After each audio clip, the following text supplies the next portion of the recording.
वरिष्ठ नेतृत्वगण, अन्य अतिथिगण तथा इस सभा में दूर दूर से पधारे, विभिन्न कठिनाइयों के बावजूद यहाँ तक हमें अपना स्नेह देने के लिए पधारे, वर्षों से बलिदानी देते आए हुए हैं, जो भी ज्ञात अज्ञात शहीद रहे हैं, उन सारे शहीदों को इस घड़ी पर याद करते हुए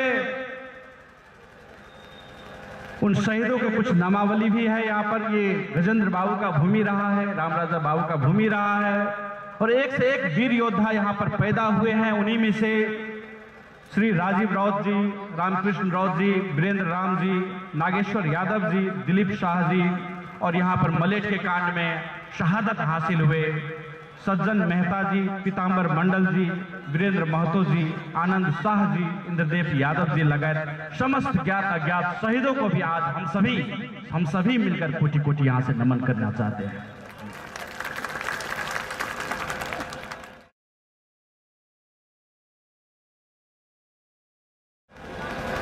हालांकि यह गृह जिला है, फिर भी ऐसा संवाद का क्रम, ऐसे बातचीत का क्रम,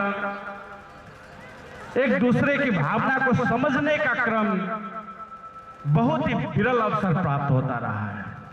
और आप सभी जानते हैं उसका कारण कि पिछले वर्षों में, पिछले 6-7 वर्षों से कहीं न कहीं नेपाल सरकार के द्वारा, राज्य के द्वारा जो दमन की नीति ली गई थी, जिसके कारण से हमें नजरबंद की अवस्था में रखा जाता था, भाषण तक नहीं करने दिया जाता था, कोई संवाद का दौरान नहीं होने दिया जाता था। उसकी वजह से यह संवाद का क्रम, दो हृदय का जो मिलन का जो क्रम था, कहीं न कहीं उलझा हुआ था, कहीं न कहीं टूटा हुआ था, कहीं न कहीं रुका हुआ था। लेकिन आज वह क्रम जुड़ा है और आप सभी यहाँ पर पधारे हैं। इसके लिए मैं पुनः एक बार आप सभी को दिल से ही धन्यवाद देना चाहता हूं। और इस क्रम में हमारे मित्र ने भी कुछ सवाल उठाए, कुछ पुरानी यादों को उन्होंने दोहराया, और इसीलिए मैं पुनः जोड़ना चाहता हूं, क्योंकि कल हम बाहर से आ रहे थे, यहां से बहुत दूर डांग जिले में आम सभा करके जब हम लौट रहे थे कल, तो एक जगह ठहरे, सर्लाही जिला में एक जगह ठहरे, और वहां पर ठहरने के क्रम में एक बच्चा की कोई छठियार था, वहां पर उन्होंने दावत दे दिया, हम ठहरे वहां पर कुछ क्षण, और वहां पर एक बुजुर्ग ने पुनः एक बार सवाल मुझसे किया कि बेटा, तुम तो अमेरिका में वैज्ञानिक की काम करते थे, करोड़ों में कमाई करते थे, फिर वह सारी बातों को छोड़कर यहां पर क्यों चले आए? उस बुजुर्ग ने कल शाम की बात है, 7-8 बजे की बात है, उन्होंने पुनः मुझसे यह सवाल कर दिया। और जिस कारण से हम समझते हैं कि जो बात 7-8 वर्ष पुरानी हो चुकी है, यह सवाल अभी नहीं उठता होगा, लेकिन फिर भी अभी भी यह जिज्ञासा कई लोगों के मन में है। तो ये बात स्पष्ट होना चाहती है कि हम कोई राजनीति में अपने पारिवारिक विरासत के कारण से नहीं है। हम राजनीति में प्रवेश अपने शौक के कारण से नहीं किए हैं। न तो हमारी पृष्ठभूमि रही है, न तो हमारा पठन पाठन रहा है, न तो हमारी पारिवारिक आधार रहा है, लेकिन फिर भी हमने राजनीति में प्रवेश किए। उसका कारण रहा है कि जितने भी शहीदों ने यहां पर बलिदानी दी, उन शहीदों की सपना को जब हमने साकार नहीं होते हुए देखा, जब उनकी आत्माओं को हमने हर एक जगह से भटकते देखा, भले हम अमेरिका में वैज्ञानिक की नौकरी कर रहे थे, लेकिन नजर तो हमारी इसी भूमि पर थी। हर एक साल यहाँ पर आते थे, यहाँ की तरक्की उन्नति देखता था, यहाँ का हालात जो है वो देखता था। और उसी क्रम में कुछ नेतागण जब अमेरिका गए थे, मधेसी नेतागण, तो उन्होंने जो सवाल किया उनसे जो मैंने सवाल किया कि आखिर मधेसी इतने पीछे क्यों पड़ते जा रहे हैं। मधेसी शहीदों ने इतनी बलिदानी दी, बलिदानी देने में कोई कसर नहीं छोड़ी। यहां पर राजा को उखाड़ कर फेंकने के लिए भी 26 आदमी काफी था, लेकिन हमारे मधेसी शहीदों ने 54 शहीदों ने आपके लिए बलिदानी दी, फिर भी मधेसियों की मांग पूरा क्यों नहीं हो रहा है। यह सवाल जब हम उन नेताओं से, मधेसी नेताओं से, जिसके लिए मैं वहां पर भोज का आयोजन किया था, उन्हें किया, तो उनका जवाब था जो सुनकर मैं चकाचौंध रह गया। उनका जवाब था कि मधेसी इसी के लिए काबिल है, मधेसी गुलाम बनने के लिए ही काबिल है, मधेसी शोषित होने के लिए ही काबिल है। अगर उनकी मांग पूरी हो गई तो कल हम फिर सरकार कैसे बनाएंगे, संसद कैसे बनेंगे, राजनीति कैसे करेंगे, हमारा तो मुद्दा ही खत्म। उनकी ये बातें सुनकर हमें ज्ञात हो गया कि मधेश कैसे लोगों के हाथों में चला गया है।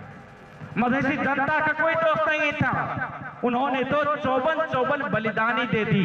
हंसते हंसते हमारे भाई शहीद बन गए, लेकिन हमारे नेताओं का ध्येय, उनका नियत देखे कितना था कि मधेसी इसी गुलामी के काबिल है।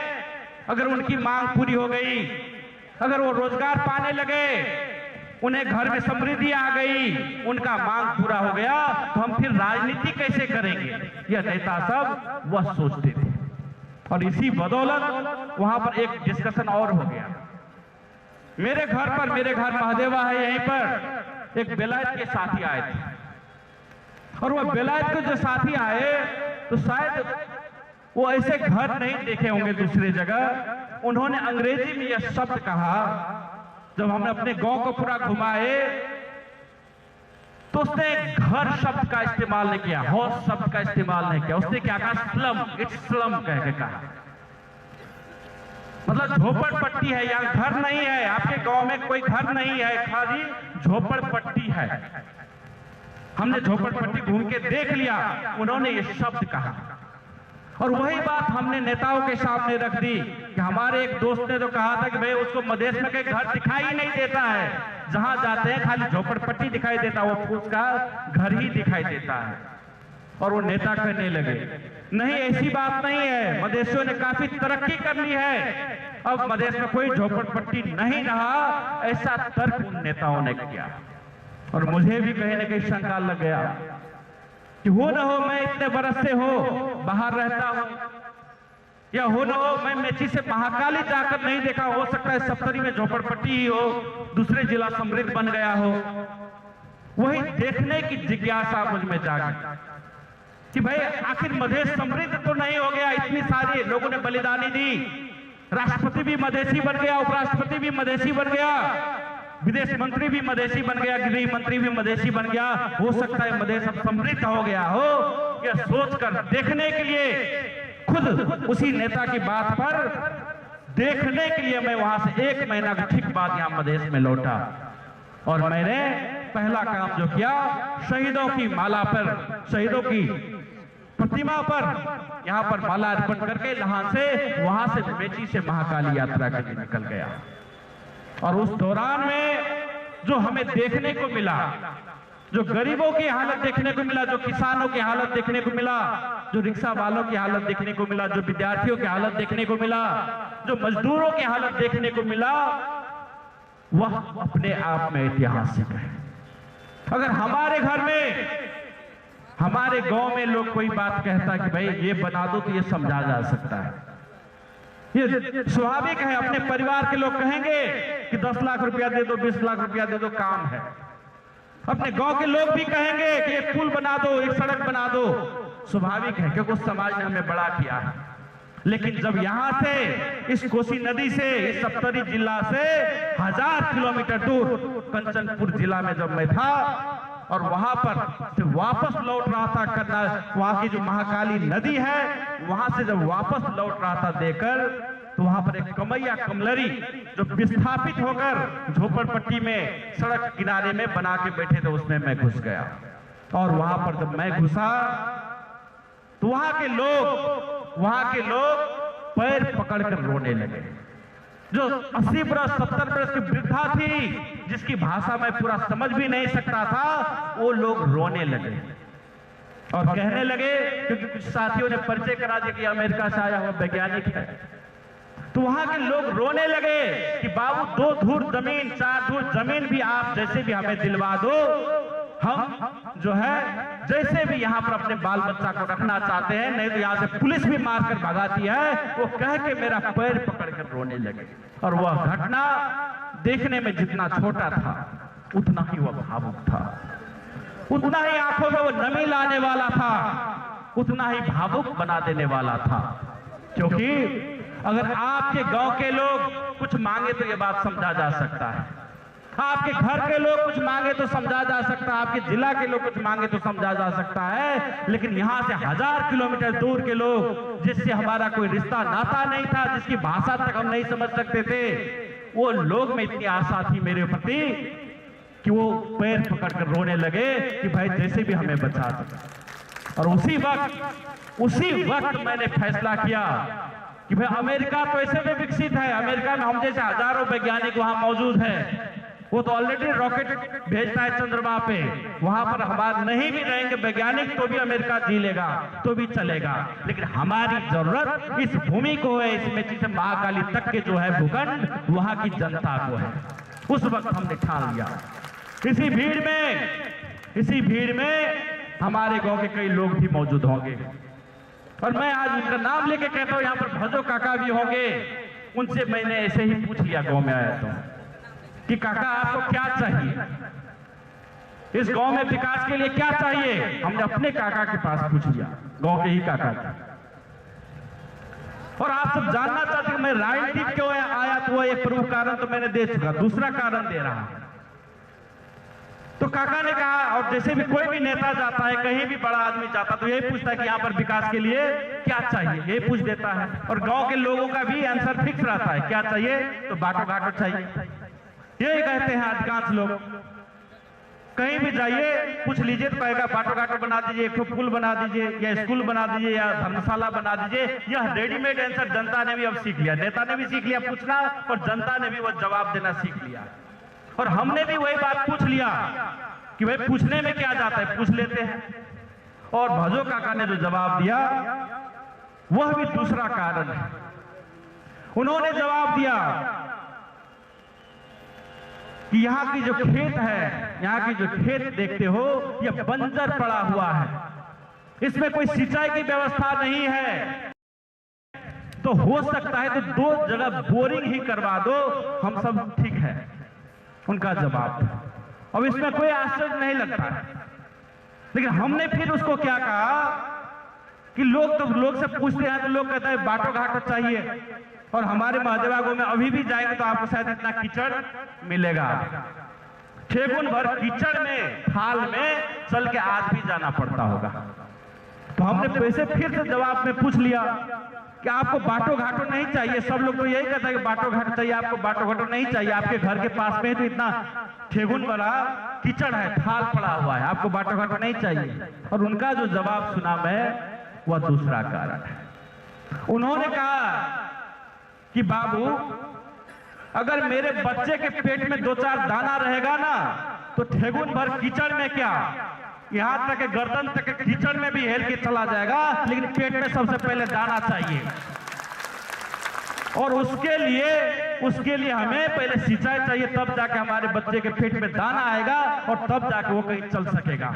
इसीलिए हमें पहले सिंचाई की व्यवस्था चाहिए। लेकिन मैं तो था अमेरिका में वैज्ञानिक, उनके लिए मैं सिंचाई की व्यवस्था कैसे कर देता। यहां भी अगर सिंचाई की व्यवस्था करना है तो कहां गिड़गिड़ाएंगे, वहीं सिंचाई विभाग के पास जाएंगे, उसके पास गिड़गिड़ाएंगे, मंत्रालय में जाएंगे, 6 महीना दौड़ लगाना पड़ेगा।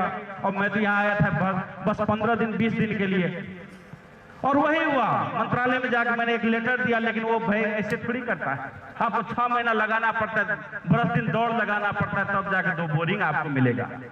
वो भी कब मिलेगा, कब लगेगा, किसका कितना कमीशन होगा, उसका कोई गुंजाइश नहीं है। तो भले मैं अमेरिका में वैज्ञानिक था, करोड़ों में कमा रहा था, लेकिन यहाँ पर इस तरह से निरीह था कि अपने पैसा से भी गांव में 2 बोरिंग लगाने के काबिल नहीं था। और आप भी नहीं लगा सकते हैं। आप चाहकर भी, आपके पास अरबों रुपया हो जाए तो भी चाहकर भी आप अपने गांव में जो कहेंगे हमारा एक अस्पताल खोल देंगे, ये नहीं खोल सकते हैं। आप चाहकर भी अपने गांव में कहीं हम स्कूल खोल देंगे, यह नहीं हो सकता है। उसके लिए सरकार की ही अनुमति चाहिए, उसके लिए गौपालिका की ही अनुमति चाहिए, उसके लिए वही राजनीति ही जरूरत पड़ती है। आप जो कहेंगे ऐसे कर लेंगे, ऐसा नहीं होगा। तीसरी बात, अमेरिका में मान लीजिए आप कमा के कितना कमा लेंगे और यहीं बैठ कर भी कितना कमा लेंगे। 10 करोड़ 20 करोड़, मान लीजिए साल में 1 करोड़ ही कमा लिए तो 20 साल में 20 करोड़ कमाए ना, तो 20 करोड़ की लगाने में मान लीजिए आपको कोई एक पैसा भी अपने पास नहीं रखना है, जितना आपको मिला सारा का सारा समाज में ही लगानी कर दिए, तो 20 करोड़ में आप राजगिराज से अपने गांव तक एक सड़क तक नहीं बना सकते। अगर अनुमति दे भी देता है तो सड़क तक नहीं बना सकते, ऐसी पावर है राजनीति में। इसीलिए हर एक तरीका से हम समझ गए कि अगर मधेश को तरक्की उन्नति करना है, मधेशियों के लिए कुछ करना है, तो राजनीति बिना, भले ही राजनीति कितना ही गंदा क्यों ना हो, कितना ही अनपढ़ आदमी के हाथों में क्यों न चला गया हो, कितना ही ठेकेदार और गुंडा के हाथों में क्यों न चला गया हो, अगर मधेश में कुछ परिवर्तन लाना है तो राजनीति में हाथ डालना ही पड़ेगा। और यही सोचकर वहां से मैं राजीनामा देकर वापस आ गया और तब से लेकर इसी भूमि पर धूल माटी खाते हुए, डगर डगर चलते हुए, शहर शहर चलते हुए अभी तक संघर्ष कर रहा हूं। और मुझे खुशी है कि आज से जब 7 बरस पहले हम यहाँ पर चल रहे थे तो कोई 2 आदमी सुनने के लिए भी नहीं आता था, 5 आदमी सुनने के लिए नहीं आता था, 10 आदमी तो जमा होना दूर की बात है। लेकिन आज इसी प्रांगण में जनता ने दिखा दिया कि उन्हें परिवर्तन चाहिए, उन्हें विकास चाहिए, उन्हें अधिकार चाहिए। जनता ने यह दिखा दिया है, जनता ने दिखा दिया है कि ठेकेदार राज से आजित है, जनता ने दिखा दिया है कि भ्रष्टाचार से आजित है, जनता ने दिखा दिया है कि वो सामंतवाद से आजित हो गए हैं। उन्हें अब जनता राज चाहिए कि यही की जनता ने आवाज साफ कर दिया है और यह परिवर्तन आकर रहेगा, ये जानना जरूरी है।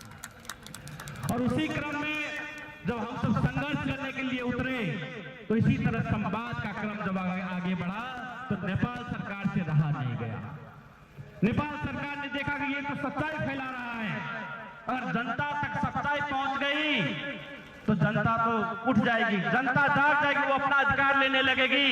उसमें नेता भी डर गए, यहीं के नेता जो थे वो तो और डर गए कि भाई एक ईमानदार आदमी राजनीति में आ गया, करोड़ों की नौकरी छोड़ के आ गए, हम लोग तो यहाँ पर पैसा कमाने के लिए राजनीति में आए थे, कुछ मालामाल होने के लिए राजनीति में आए थे, कुछ पद के लिए राजनीति में आए थे, अपने साली समधी को मंत्री बनाने के लिए राजनीति में आए थे, तो हमारा बर्बाद कर देगा कह के ये नेता भी पीछे पड़ गए, जिसके परिणाम स्वरूप दर्जनों बार मेरी गिरफ्तारी हुई, जिसके परिणाम स्वरूप महीनों तक हमने जेल में काटा। लेकिन फिर भी इनको सुकून नहीं आया। जब हम रोहतक के जेल में थे तो उस जेल में हमें मरवाने के लिए यहाँ के मधेसी नेता तक लग गए थे, और वही कारण है जो नेपाल सरकार ने हमें ट्रांसफर करके केंद्रीय कारागार में भेज दिया था। यह हालत रहा है, तो ये दमन रहा है इनका, जिसके कारण हमारे यहाँ पर राम मनोहर यादव जी जो है, हमारे मित्र ने कहा उनके ही जिला की घटना है, उन्हें शहादत देना पड़ा। हमारे प्रधानमंत्री जी ने यही राम मनोहर यादव जी को पकड़वाकर हिरासत में ही नहीं लिए, उनकी हिरासत में, पुलिस हिरासत में ही हत्या कर दी गई। और दुख की बात यह है कि बड़े से बड़े युद्ध भी होता है, महाभारत के युद्ध हुआ, रामायण के युद्ध हुआ, उस युद्ध में भी कितने भी विद्रोही क्यों ना हो, कितने भी शत्रु क्यों ना हो, लेकिन जब लाश गिरता है तो उस लाश को उठाने दिया जाता है। उस लाश का अंतिम संस्कार महाभारत के युद्ध में भी हर एक दिन करने दिया जाता था, लेकिन हमारे मित्र का लाश 6 महीना तक जेल में सड़ते रहे। इन उपेंद्र यादव जैसे प्रधानमंत्री थे, उन्होंने उठाने तक नहीं दिया था। इससे बड़ी दर्द भरी बात क्या हो सकती है? यह दर्द इस दिल में आज भी चुभता है, आज भी इस दर्द ये दिल में चुभता है। अब जब हम सोचते हैं इस अपने मित्र की हालत को, और इसी कारण से जब हम सब अभियान में जाते रहे तो उस समय में यहीं पर मलेट कांड भी हुआ। आप सभी जानते हैं कि जब 2072 साल में नेपाल सरकार ने जबरदस्ती संविधान को लादना चाहा, जिसको हमने कहा कि यह काला संविधान है। तो यहाँ की जनता फिर से एक बार उठी। राजीव राउत के शहादत यहीं पर भाटा में हुए, अनेकों वीरों ने शहादत फिर से दी और वहां पर ऐसा माहौल बना कि नहीं, इस संविधान को नहीं मानेंगे, इस चुनाव में भाग नहीं लगेगा करके हमारे बहुत सारे लोग शहादत दिए। और उसी निर्वाचन के क्रम में हमने भी कहा कि भाई जब जनता कह रही है कि निर्वाचन में भाग नहीं लेना है, यह काला संविधान है, तो हम कैसे भाग लेंगे या किसी को लेने देंगे। इसी कारण हमने कोठली बाहर मोहर अभियान चलाया कि नहीं भाई किसी पार्टी को नहीं डालना है। लेकिन पार्टी वाले सब तो उतर गए, संविधान में कॉमा फुल स्टॉप चेंज नहीं हुआ, लेकिन पार्टी वालों को तो रहा नहीं, उसको तो पद चाहिए। हमारे शहीदों के खून यहाँ पर सड़क पर बह रही थी, वो जाके सुशील कोइराला को वोट देकर चले आए।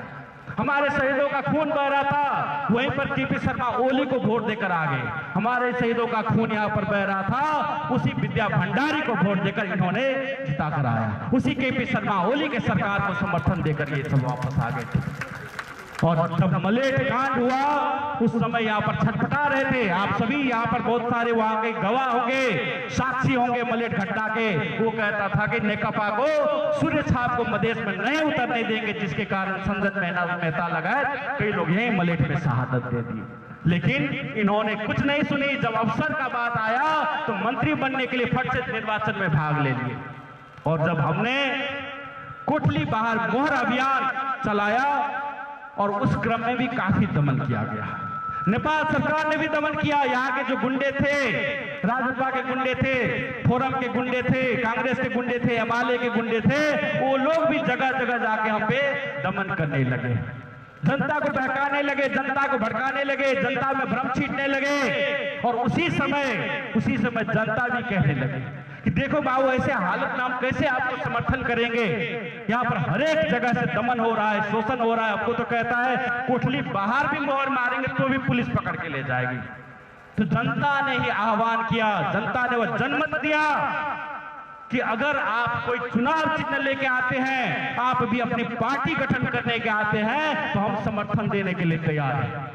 जनता ने वो कहा कि आप भी अपना चुनाव चिन्ह लेकर आइए, आप भी अपना पार्टी दर्ता करके आइए। वह जनमत जनता ने दिया, जिसका परिणाम आज ये देखने को मिल रहा है कि इतने जनता यहाँ पर जनमत देने के लिए हाजिर है, जिसका गवाह यही जनमत है।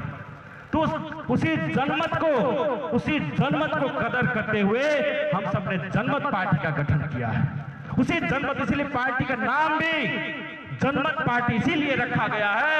यह जनता का जनमत द्वारा निर्मित पार्टी है। जनता ने कहा पार्टी बनाकर आइए, उसी जनमत पर निर्मित पार्टी, इसलिए पार्टी का नाम भी जनमत पार्टी रखा गया है। यह जनता की आवाज है, इसीलिए इसका लाउड स्पीकर, चुनाव चिन्ह भी लाउड स्पीकर लिया गया है।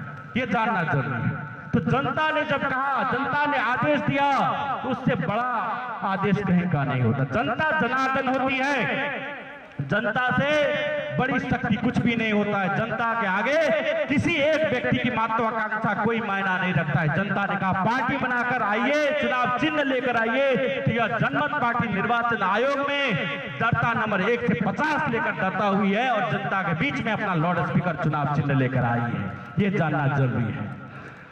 और हमारे कुछ मित्रों ने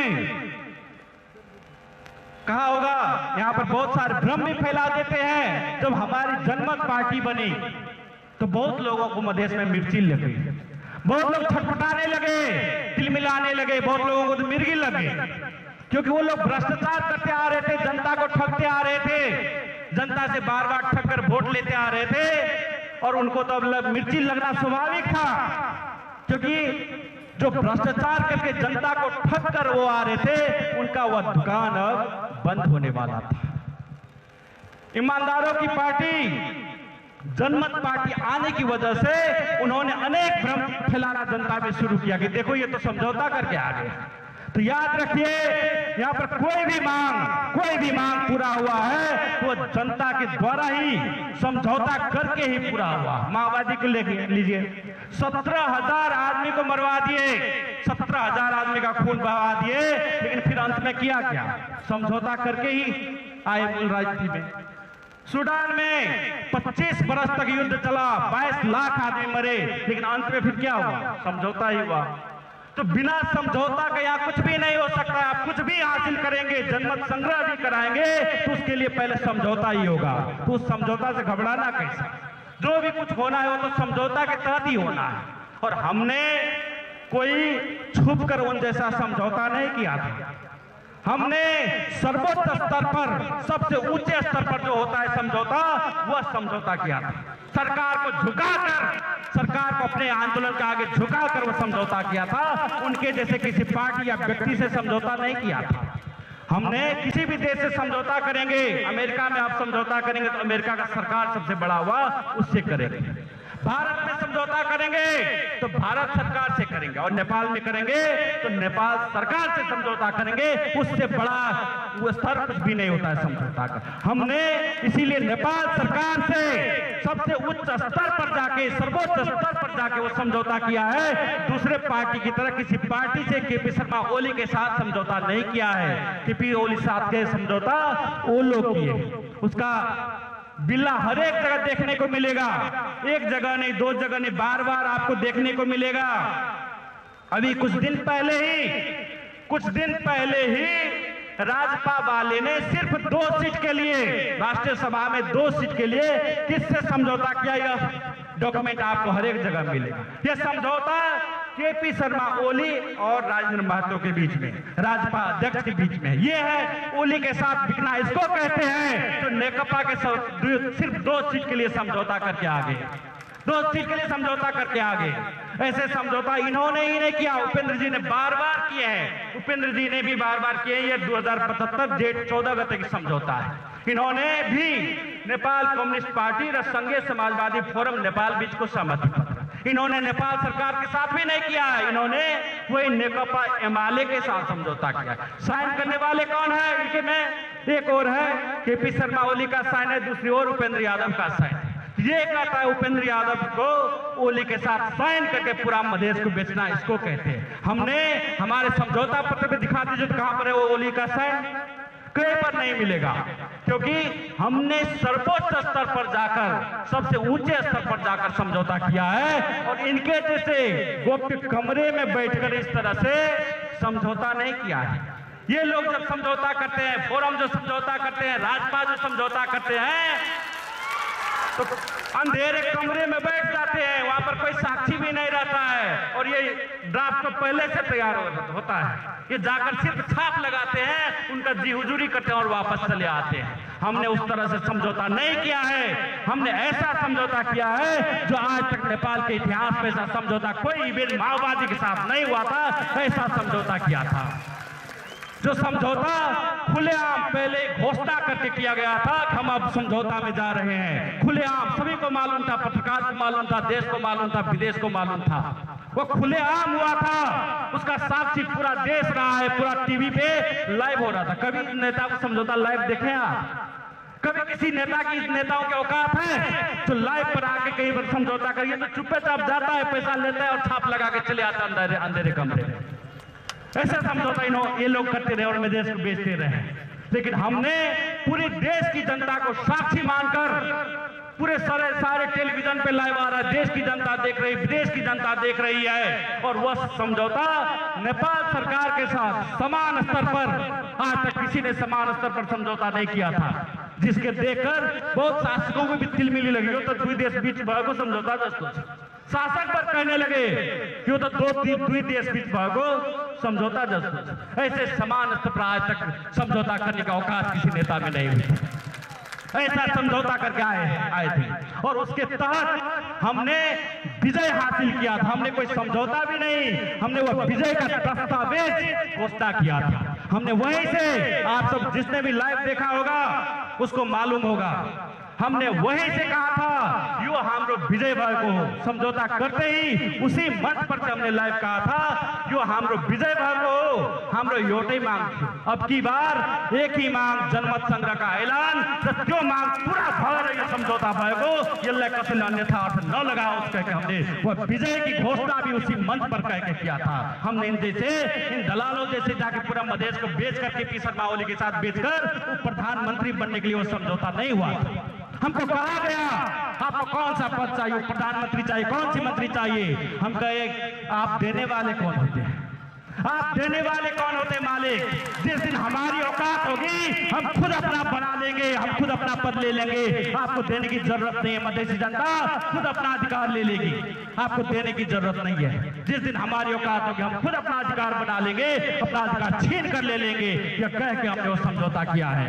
इनके जैसे सिर्फ 2 सीट के लिए या सरकार में जाने के लिए समझौता नहीं हुआ।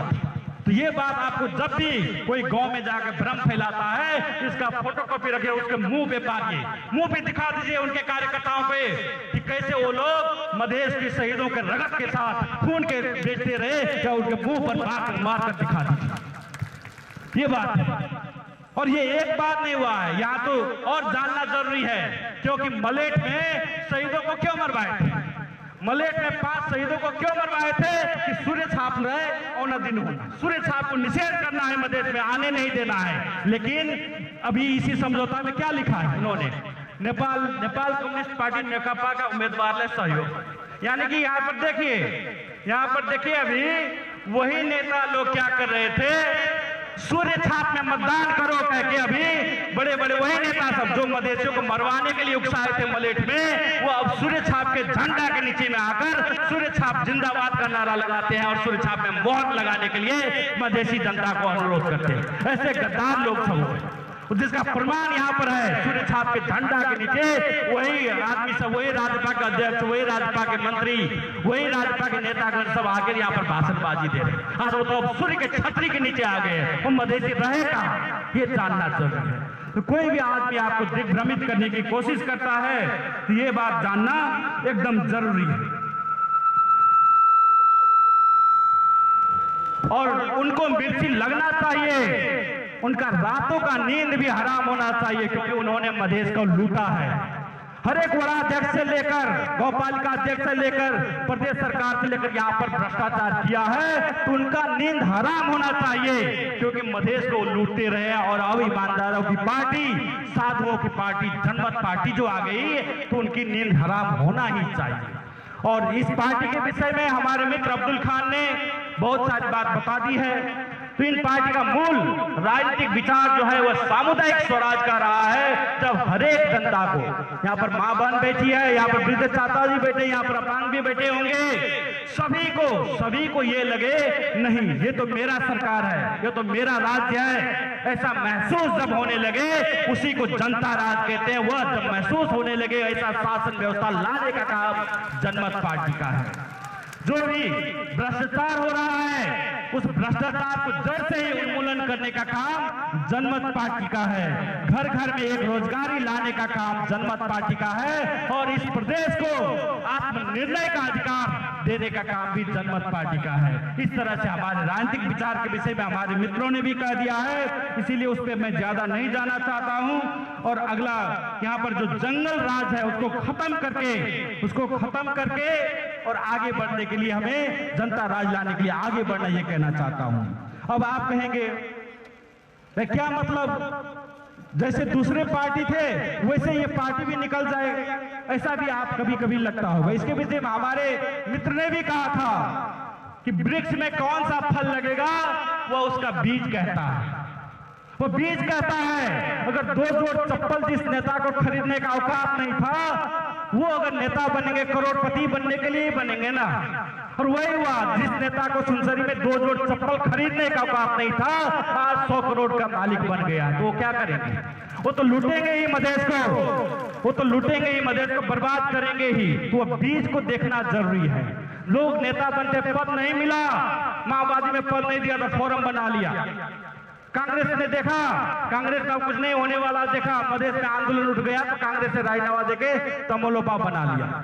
तो जो अवसर के ही तलाश में निकलेंगे उसे तो अवसरवादी ही कहा जाएगा, और वो सिर्फ पद के लिए काम करने हैं।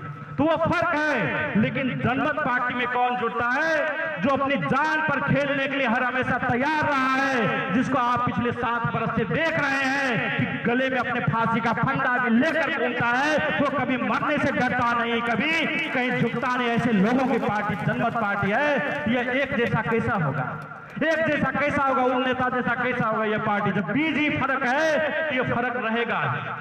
जिस पार्टी को मधेसी शहीद नहीं बनाया था, मधेसी शहादत के बल पे ही जो पार्टी बनी थी, वही पार्टी का अध्यक्ष आज क्या कहते हैं, मधेशवाद उदय उदय कौन सा मधेशवाद, और हम सब उसको मधेसी का मसीहा बना दिए थे।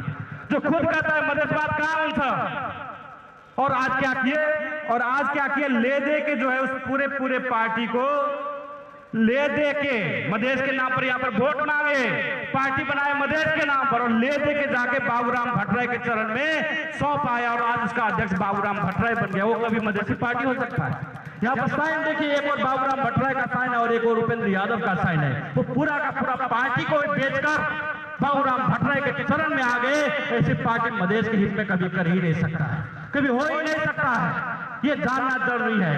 आज वो यहाँ पर आके गप देते हैं, यहाँ पर आप आके गप देते, क्योंकि वहां तो मोरन की जनता तो उसको भगा दिया, मोरन की जनता ने भगा दिया कि कोई काम करने वाला आदमी नहीं, ये धोखा और बेईमानी करने वाला ही आदमी है। तो आगे भाग के सुनसरी की भी जनता ने एक बार जिता दिया, फिर वहां भी वही किया, गद्दारी किया, तो वहां से भाग के आ गया सप्तरी में। जो भागते रहा है, जिसका काम ही गद्दारी करना है, जनता को धोखा देना है, वो आज भागते भागते सप्तरी में आके गप दे रहा है। लेकिन उसी पार्टी की केंद्रीय सदस्य की लिस्ट देखिए, केंद्रीय सदस्य की नामावली वेबसाइट पर मौजूद है। 5 केंद्रीय सदस्य में गिने चुने हुए मधेसी, उससे ज्यादा मधेसी का नाम तो आपको लोक सेवा आयोग की लिस्ट में मिलता है। वो मधेश को कौन हिस्सा आने वाला पार्टी है, उसमें तो पूरा का पूरा शासक वर्ग का आदमी आके कब्जा कर लिया। उसका अध्यक्ष भी, उसका संघीय अध्यक्ष भी वही बाबूराम भट्टराय हो गया, जो काला संविधान जारी करने वाला था। उसका नेता कौन है? एमआलए, पूर्व एमआलए वाला राजेंद्र श्रेष्ठ कौन है? पूर्व एमआलए। अशोक राय कौन है? पूर्व एमआलए। उपेंद्र यादव कौन है? वही एमआलए के कार्यकर्ता थे, भाग के गए थे माओवादी में, माओवादी से भाग के बना लिए थे फोरम, और फिर जा रहा है उसी एमआलए में। तो ये कोई बड़ी बात नहीं है, उनका औकात ही वही है, जो मालिक वहां से आदेश देगा वही करने वालों की पार्टी है। ये जानना जरूरी है। इसीलिए उन पार्टी जैसा जनमत पार्टी नहीं है। जनमत पार्टी कि एक एक आदमी जेल जाने के लिए कभी नहीं घबराया, अपनी जान को कुर्बान करने के लिए नहीं कभी घबराया। ऐसे लोगों की पार्टी जनमत पार्टी है। इसीलिए यह पार्टी बहुत ही भिन्न पार्टी रहा है। और सबसे बड़ी बात है, उनको बार बार आपने देख लिया, एक बार नहीं, बार बार मंत्री बनाए, बार बार सांसद बनाए, लेकिन उन्होंने किया क्या? और यही पार्टी राजपा और फोरम ही नहीं, कांग्रेस को आप सब 70 बरस से देख रहे हैं, एमआलए को भी 30 बरस से राज चला के देख रहे हैं, और इन राजपा और फोरम या समाजवादी जो कहिए इसको भी 13 बरस से देख रहे हैं, और बार बार इसको देख लिए। ये सब कुछ करने वाला नहीं है। ये टेस्ट होकर एक्सपायर हो गया है, टेस्ट होकर एक्सपायर हो गया है। तो जो दवा जो है, जिस दवा का म्याद गुजर गया हो, वो दवा खाकर कोई इलाज नहीं हो सकता है। मान लीजिए ये दवा है, अब ये दवा का जब म्याद गुजर जाएगा, तो दवा कितनों खाएंगे तो कोई काम नहीं देने वाला है। तो वो पार्टी वही है। कांग्रेस भी 70 बरस खा के देख लिए, कोई मधेश का इलाज नहीं किया, उल्टा बीमारी फैला दिया। एमआलए को भी देख लिया, 30 बरस से शासन किया, कोई काम नहीं है। और इस राजपा फोरम को भी 13 बरस से खा के देख लिए, ये तो मधेश और अत्याचार आतंक कर रहा है। तो जो ये म्याद गुजरा हुआ पार्टी सब है, इसको बार बार खा के देख लिए, ये कोई कुछ करने वाला नहीं है, कुछ करने वाला नहीं है। तो ये एक्सपायर दवा को, ये म्याद गुजरा हुआ दवा को फिर खाना नहीं। खाना क्या है? जो नया लैब में टेस्ट होकर आया है, 7 बरस से टेस्ट किया है कि मधेश का इलाज यही जनमत पार्टी कर सकती है, वह दवा नया दवा खाना है, वही मधेश का इलाज कर सकती है। अगर वही पुराने आउटडेटेड एक्सपायर्ड दवा खाते रहे तो उल्टा रिएक्शन करेगा, पूरा रिएक्शन करे। और वही हुआ है। अभी आप जिता दिए, बड़ा अध्यक्ष में फोरम जीता है, राजपा जीता है, कांग्रेस जीता है, एमआलए है, वो गरीबों के घर पे जाकर डोजर चला रहा है, कभी किसी को मुद्दा में, झूठा मुद्दा में फंसा रहा है, कभी किसी की बेटी का बलात्कार कर दे रहा है, कभी किसी को ऐसे मारपीट कर रहा है, कोई सूचना मांगने जाता है तो नहीं देता है। हमारे अपने ही महादेवागों को ले लीजिए, वहां की जनता ने वोट नहीं दिया तो उसको कोई बजट नहीं दे रहा है। ये दमन हर एक जगह। आप सिफारिश मांगने जाते हैं तो सिफारिश नहीं देता है, वृद्ध भत्ता लेने जाते हैं तो वृद्ध भत्ता वो खा के बैठ जाता है। हर एक जगह वो दमन शोषण करते हैं। यह फोरम, राजपा, कांग्रेस, नेकपा जितना है, यह आतंक फैला के रख दिया है पूरे मधेश में। इसीलिए उस आतंक को खत्म करने के लिए भी जनमत पार्टी को ही साथ देना पड़ेगा। वह जनमत पार्टी ही काम कर सकती है। अब आप कहेंगे भाई जनमत पार्टी तो नया है, ये कैसे करेगी? तो आप बताइए, अगर यहीं पर राजविराज में मोबाइल दुकान में आप जाएंगे कि मोबाइल खरीदना है तो आप क्या कहेंगे? क्या कहेंगे? 70 बरस पुराना मोबाइल दे दो, है? नहीं कहेंगे। आप कहेंगे जाके कि सबसे नया मॉडल जो मोबाइल आया है, लेटेस्ट मॉडल, जिसमें इंटरनेट भी चला सकते हैं, वीडियो भी देख सकते हैं, वो मॉडल दो। आप ये ना कहेंगे, आप ये तो नहीं करेंगे 30 बरस पुराना मोबाइल दे दो, 70 बरस पुराना मोबाइल दो, ये तो नहीं कहते हैं। गाड़ी खरीदने जाते हैं, अभी स्कॉर्पियो खरीदने जाएंगे तो क्या कहेंगे? 70 बरस पुराना गाड़ी दे दो। कहेंगे सबसे नया मॉडल जो गाड़ी है, लेटेस्ट मॉडल वाला गाड़ी, वो दिखाओ, वो दिखाओ, वो मॉडल वाला गाड़ी दिखाओ। गाड़ी चाहिए आपको नया मॉडल, मोबाइल चाहिए नया मॉडल, और पार्टी चाहिए वो 70 बरस पुरानी कबाड़ी पार्टी, जो पूरा जंग लगकर बर्बाद हो गया है, पूरा बीज लगकर बर्बाद हो गया है, पहिया पहिया उसका खुल गया है, पहिया पहिया बर्बाद हो गया है, सीट भी बर्बाद हो गया है। वो पार्टी आपको चाहिए जिसका 6 पहिया 6 और बिखरा पड़ा हुआ, वो जोड़ जाड़ के तो बनाया था, है? हमारे मित्र ने कहा कि उसका नाम, मैं उसका नाम नहीं लेना चाहूंगा, 6 अलग अलग पहिया जोड़ के बनाया था, पुराना वृद्ध पहिया सब बना के, लेकिन वो काम तो नहीं कर रहा, उसमें जंग लग के वो पूरा बर्बाद हो गया है। वो ऐसी पुरानी कबाड़ी जंग लगी हुई पार्टी में आप जाएंगे भी तो आपको कहीं नहीं ले जा सकता है, कहीं नहीं ले जा सकता है। इसीलिए जब भी आपको पार्टी चयन करना है तो जनमत पार्टी की गाड़ी ही चयन कीजिए, जो 7 बरस से कड़ा रोड टेस्ट देकर आया है, वो जनमत पार्टी की गाड़ी ही चयन कीजिए। वही पार्टी आपको गंतव्य तक पहुंचा सकता है, वही पार्टी आपको लक्ष्य तक पहुंचा सकता है, वही पार्टी आपको विकास और समृद्धि तक पहुंचा सकता है। ये बात है। दूसरी बात आप याद करेंगे, और ये इसी में मैं एक बात और जोड़ देना चाहता हूं कि भाई आप सब घर में दूध रखते हैं, घर में, कटोरा में रखते हैं, हाड़ी में रखते हैं, लोहिया में रखते हैं। तो दूध की रखवाली करने के लिए कभी बिल्ली को तो नहीं रखते हैं। जब दूध रखते हैं तो दूध की रखवाली के लिए बिल्ली तो नहीं रखते हैं। अगर दूध की रखवाली के लिए बिल्ली रखेंगे, भले वो बिल्ली मोटा घाटा क्यों ना हो, स्मार्ट ही क्यों ना हो, अगर दूध की रखवाली के लिए अगर बिल्ली को रखेंगे तो बिल्ली क्या करेगी?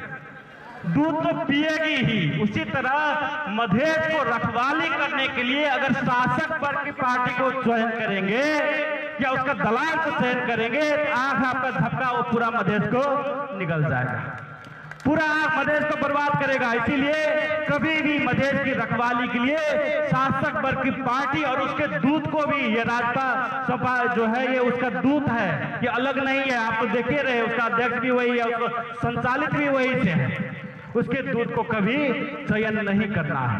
और कभी कभी लगता होगा भाई फलाने नेता का चेहरा तो हम जैसा दिखता है, मधेसिया जैसा लगता है, उपेंद्र यादव भी मधेसिया जैसा लगता है। तो आप सबको बता दूं कि धान के जब खेत में जाते हैं तो धान का खेत रहता है बड़ा हरा भरा, हरियर हरियर धान का खेत रहता है, और उसी हरियर हरियर धान के खेत में सुगवा सांप भी हरियरे रहता है। रंग तो एक ही रहता है, हरियरे रहता है। उसी तरह ये भी है, रंग हम जैसा ही दिखता है, लेकिन है क्या? वो खेत का सुगवा सांप है।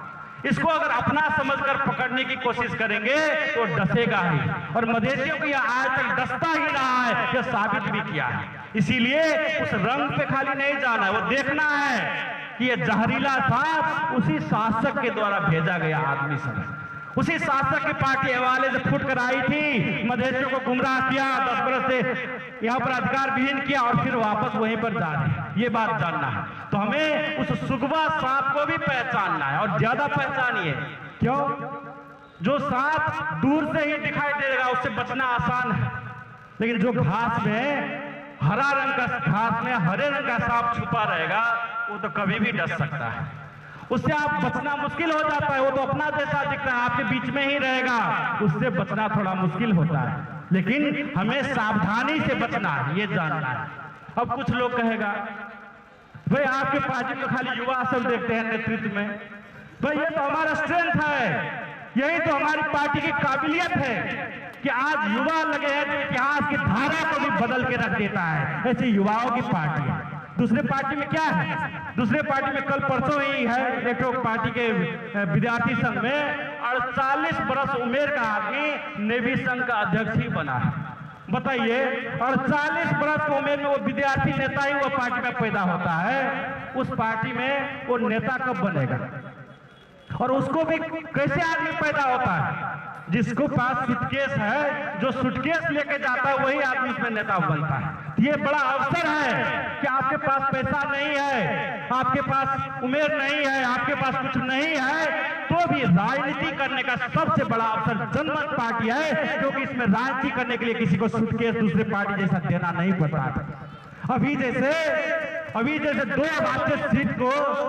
दो राज्यसभा के सीट को इसी जिला के सामंतों ने सूटकेस के बल पे जाके खरीद लिया, और जो लोग राजनीति करते आ रहे थे, जो शहीद के परिवार थे, जो बिलख रहे थे, वो बिलखते ही रह गए और जाके ये सूटकेस लेके चले आए।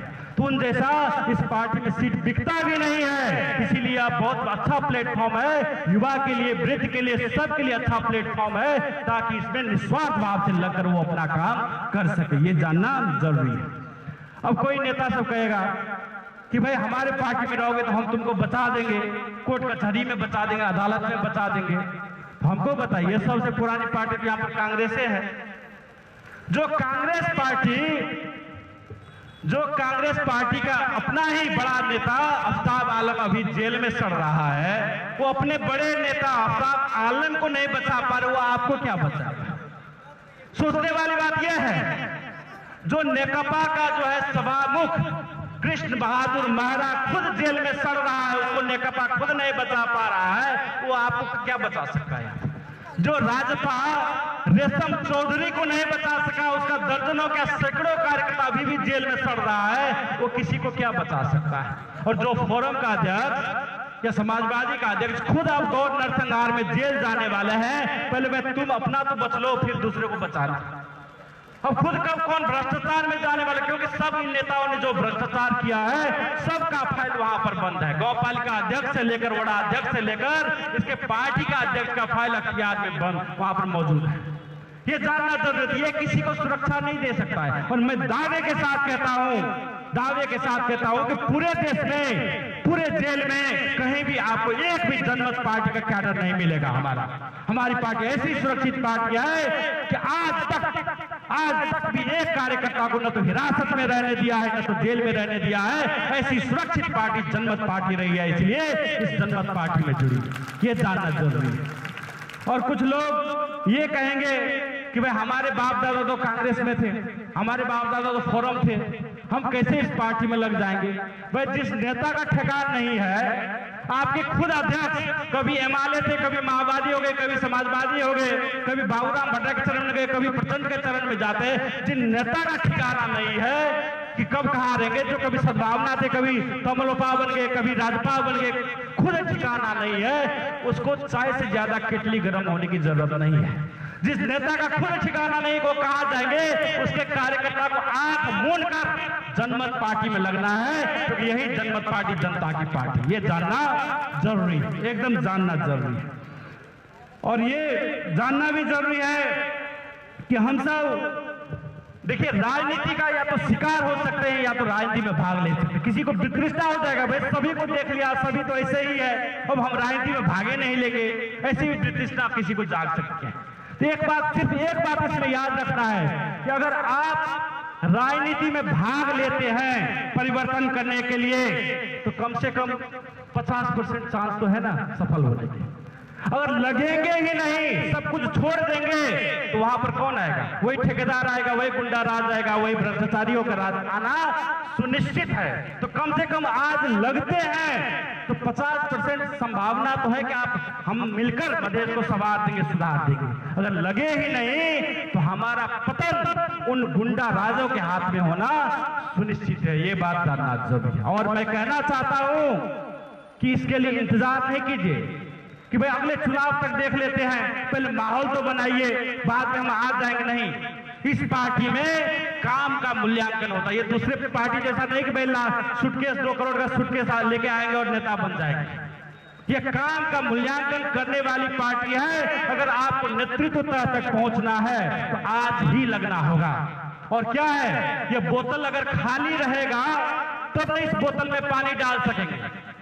अभी संगठन बन रहा है, बड़ा में समिति बन रही है, गौ पालिका में समिति बन रही है, जिला में समिति बन रही है। अभी क्या है, खाली है। तब किसी को रख सकेंगे जब पूरा समिति निर्माण हो जाएगा, भर जाएगा संगठन, तब हम चाह कर भी आपको कहां रख पाएंगे। ये जानना जरूरी है। इसीलिए आज के आज ही लगिए, क्योंकि इंतजार करने वालों को ज्यादा कुछ मिलता नहीं, और इसीलिए तो कहा गया है, जो कभी चले थे अकेले उनके पीछे आज मेले हैं, और जो करते रहे इंतजार उनकी जिंदगी में आज भी झमेले हैं। तो हमें उस झमेला में नहीं रहना है, इंतजार नहीं करना है। आज के आज ही जनमत पार्टी में जुड़कर किसी भी स्तर पे, वड़ा स्तर पे गठन हो रहा है, टोल स्तर पे गठन हो रहा है, जिला में गठन हो रहा है, गौ पालिका में गठन हो रहा है, आज से ही लगिए। इस इंतजार में मत रहिए कि चुनाव तक वेट करेंगे, माहौल बनने देते हैं, उस इंतजार में रहेंगे तो लास्ट में कुछ नहीं हासिल होने वाला। ये सजग हम थोड़ा करना चाहते हैं। और जितने भी माता बहन है यहाँ पर, मैं बहुत कुछ जाना भी है, तो अंत में खाली एक बात कहना चाहते हैं कि अपने राजनीतिक अधिकार को कभी सौदाबाजी मत कीजिए। हमारे पूर्वजों ने वही गलती किया, कभी कांग्रेस को बेच डाले, कभी एमआलए को बेच डाले, कभी समाजवादी फोरम को बेच डाले, कभी राजपा को बेच डाले। सिर्फ 500 रुपया, 1000 रुपया, 2000 रुपया के लिए अपना मत तक बेच डाले। इस वजह से आज हमारी यह दुर्दशा ये है कि 50 वर्ष पहले भी आप सभी यहाँ बड़े बुजुर्ग लोग बैठे हैं, किसी को भी अपना पेट पालने के लिए विदेश मरुभूमि में नहीं जाना पड़ता था। इतना समृद्ध था यह मधेश कि हरेक के लिए ही अनाज नहीं था। यहाँ का अनाज तो पूरा जुमला पूरा नेपाल को खिलाते ही थे। यहाँ जो धान उत्पादन होता था वो यहाँ का धान सिंगापुर में निर्यात होता था, यहाँ का धान साउथ कोरिया तक जाता था। वो हालत, इतना समृद्ध था हमारा देश, हमारा मधेश। लेकिन हमने वो बार गलती किया, जिसका परिणाम ये हुआ कि आज हमारे बाल बच्चा, आज हमारे भाई बहन विदेश में उस कतार की कड़ा मरुभूमि में जाकर 50 डिग्री सेल्सियस में जाकर 50 मंजिल इमारत पर चढ़ के जान पर खेलते हैं। वहां नीचे एम्बुलेंस लगा रहता है कि ये आदमी कब मूर्छित होकर गिरेगा और कब इसको हॉस्पिटल में भर्ना करेंगे। एम्बुलेंस लगकर काम करते हैं। आपको लगता है कि आप विदेश में पैसा का गाछी है जो ऐसे जाते हैं तोड़ के ला लेते हैं? ऐसा कुछ नहीं। इतना मेहनत करते हैं तब जाके हमारे घर में चूल्हा चौका जलता है। सोचिए कितना बड़ा दर्द है इसके अंदर कि आज हर एक परिवार से हमारे बाल बच्चों को, हमारे भाई बहन को यहाँ से विदेश जाना पड़ता है, अपने माँ बाप से दूर रहना पड़ता है, अपने परिवार से दूर रहना पड़ता है, अपने बाल बच्चों, छोटे छोटे बाल बच्चों से आज दूर रहना पड़ता है। ये कितनी दुर्भाग्य की बात है। लेकिन यह हुआ इसीलिए क्योंकि हमारे पूर्वजों ने वह गलती की कि उन्होंने कांग्रेस को चयन कर लिया, एमआलए को चयन कर लिया, राजपा समाजवादी को चयन कर लिया। उन्होंने यह गलती की, हमने यह गलती की कि 500-2000 में अपना वोट बेच देते रहे, जिसकी सजा आज हम भुगत रहे हैं। और वह अब आगामी दिन में न भुगते, इसके लिए हमें सचेत होना है कि कितना भी प्रलोभन कोई दे, अब नहीं डिगना है। क्योंकि अब भी चूक गए तो आज कम से कम इस फील्ड पे आपको बैठने को तो मिला है। बहुत जगह ऐसा हो गया, डांग को देख लीजिए, चितवन को ही कल मैं चितवन से ही आ रहा, चितवन में कल कार्यक्रम था। ऐसे बैठने की जगह तक नहीं मिलेगी अगर हम सब अब भी बिकते रह गए, अभी 500 रुपया 2000 रुपया में वोट बेचते रहे तो ऐसा जगह भी बैठने को नहीं मिलेगा। अपना हाल जो है रोहिंग्या की, बर्मा में जो रोहिंग्या के साथ हुआ वैसा हालत होने वाला है। इसीलिए मैं एक अंत में खाली एक चुटकुला ही सुनाना चाहता हूँ। ऐसे ही गांव घर में एक नेताजी आए वोट को खरीदने के लिए, उसको वड़ा अध्यक्ष में जीतना था। तो वड़ा अध्यक्ष में जीतना तो वोट मांगते मांगते एक वृद्ध बाबा के घर में गए। वृद्ध बाबा काफी गरीब थे, झोपड़पट्टी में अपना सिलौटा का काम करते थे। और उन्होंने कहा 2000 रुपया देते हुए बाबा से उस नेता ने कहा, बाबा ये 2000 रुपया लो और वोट जो है हमें ही देना, ये वोट जो है हमें ही देना। अब देखा बाबा जी सिलौटा में 2000 के 2 ठो कड़े नोट, हजरिया, हाथी छाप वाला। बाबा का मन भी 6-5 होने लगा कि भाई अब 2000 रुपया चलकर यहाँ तक आई है, लक्ष्मी घर में आई है, क्या किया जाए, नहीं किया जाए, कैसे ठुकराए। बाबा का भी मन 6-5 होने लगा। फिर भी बाबा ने संभलते हुए कहा, बेटा मैं तो वृद्ध हूँ, आपका ये पैसा लेकर भी मैं कहां जाऊंगा, कहां जा सकता हूं ये पैसा लेकर। तो ऐसा करो, ये सिलोटा देखते हो, ये धोने में मुझे बड़ा तकलीफ होता है, मुझे एक गधा की जरूरत है जो ये धो सकता है, आवत जावत कर सकता है। तो तुम ऐसा करो, एक गधा खरीद कर ला दो और वोट जो है निश्चित रूप से मैं तुम्हें ही दूंगा। बाबा ने उस नेताजी को कहा। नेताजी भी खुशी से उछलने लगे।